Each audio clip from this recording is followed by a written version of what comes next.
제2장 수치심은 어떻게 마음을 겨냥하는가. 저스틴은 자신의 문제에 대해 어느 누구에게도 이야기해 본 적이 없다.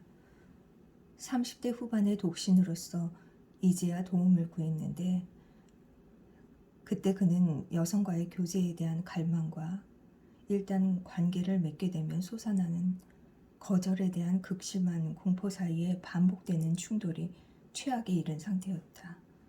처음에는 투자 중개인으로, 그 다음에는 사업가로 이른 엄청난 성공에도 불구하고 그는 자기에게 상당한 문제가 있다고 확신하였다. 그가 진심으로 좋아하는 여성과 감각적으로 가까워질 때마다 더 깊은 연결을 저지하는 장벽을 거의 부지불식간에 세우는 이유는 무엇이었을까? 결국 그 패턴은 반복될 것이며 그가 자신의 갈망에도 불구하고 여성과 가까운 관계를 가질 수 없으리라는 예언은 성취될 것이었다.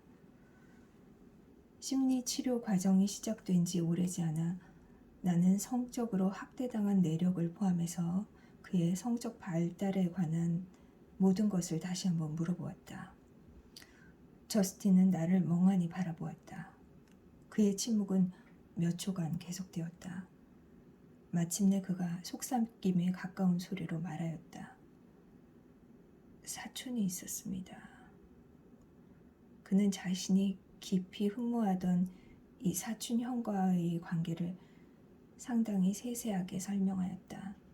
저스틴은 9살 때 그 사촌을 통해 처음으로 음란물을 접하게 되었다.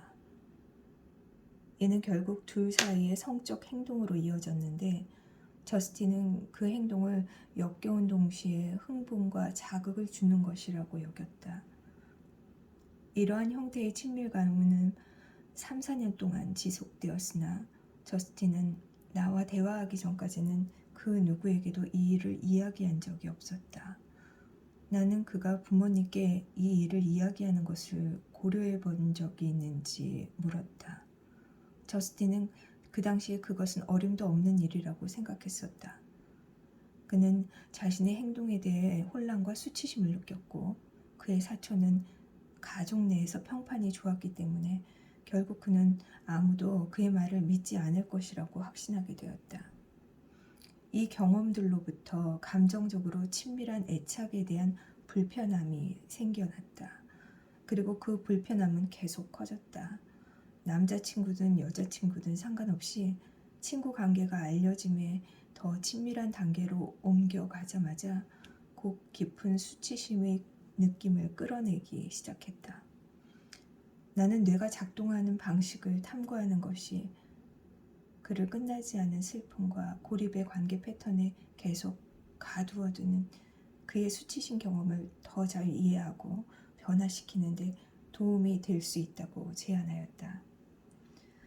그의 관계 패턴이 반복되는 동안 실제로 그의 내면에서는 그리고 그와 타인들 사이에서는 신경생물학적으로 무슨 일이 일어났을까?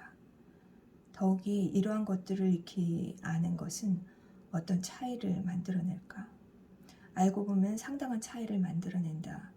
마음의 건강한 신경생물학적 관계적 발달을 위해 예정된 진로를 그리고 수치심이 그 발달에 끼치는 영향을 더 잘 이해하면서 우리는 수치심의 본질을 더 잘 알게 되고 그로 인해 구체적 효과적 방식으로 수치심에 반응할 수 있게 되기 때문이다.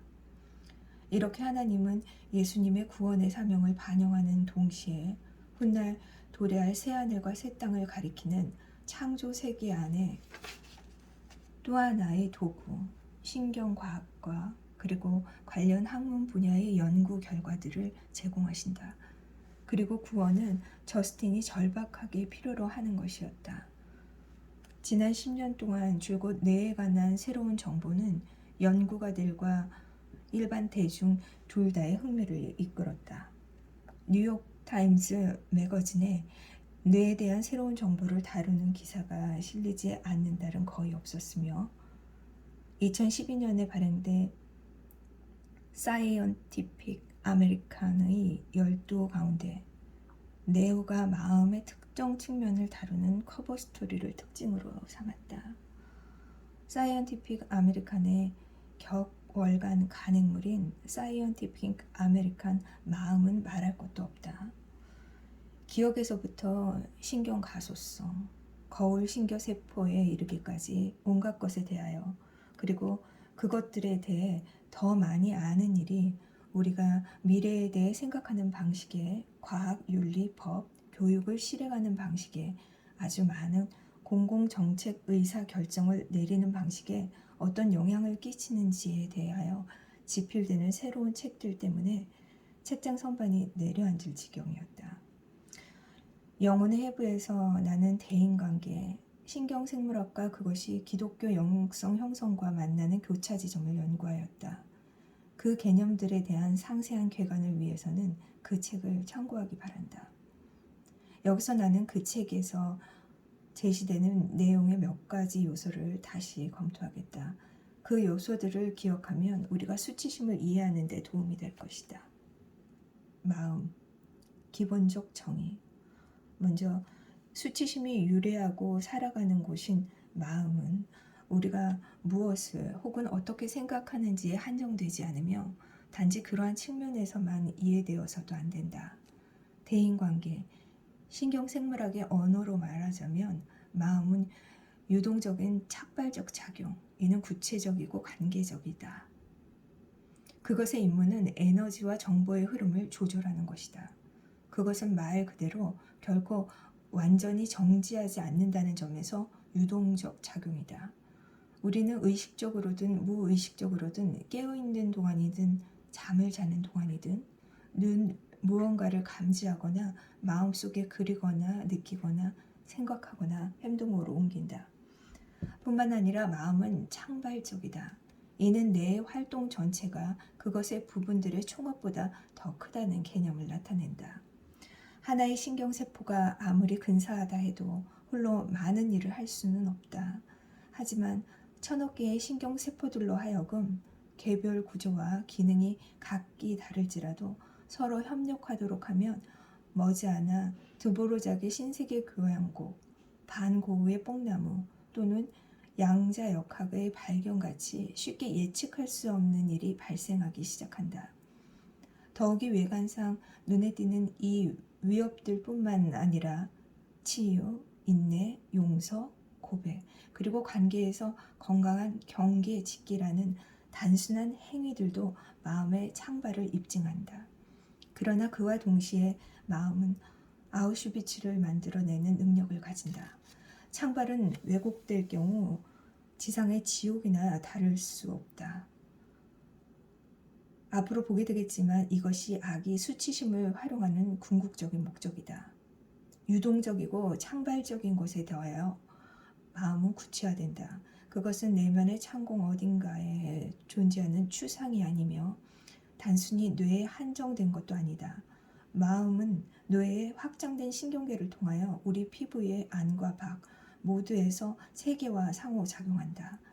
우리는 땀에 젖은 손바닥과 빨라진 맥박을 통해 우리가 불안하다는 것을 안다. 사랑에 빠져 있을 때 우리는 단지 애정의 대상을 사랑하는 것만이 아니다.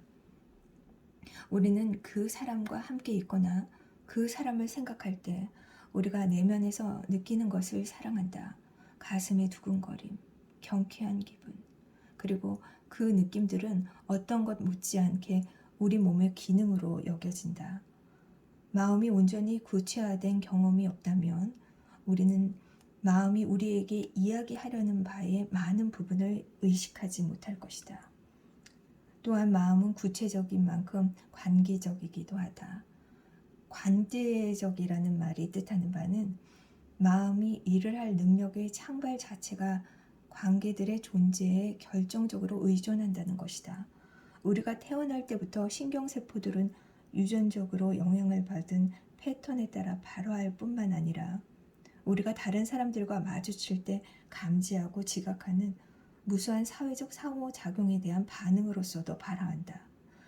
이뿐만 아니라 오늘날 후성 유전학 분야의 정보는 인간의 경험이 유전자들을 켜고 끄는 능력을 가지고 있음을 시사한다.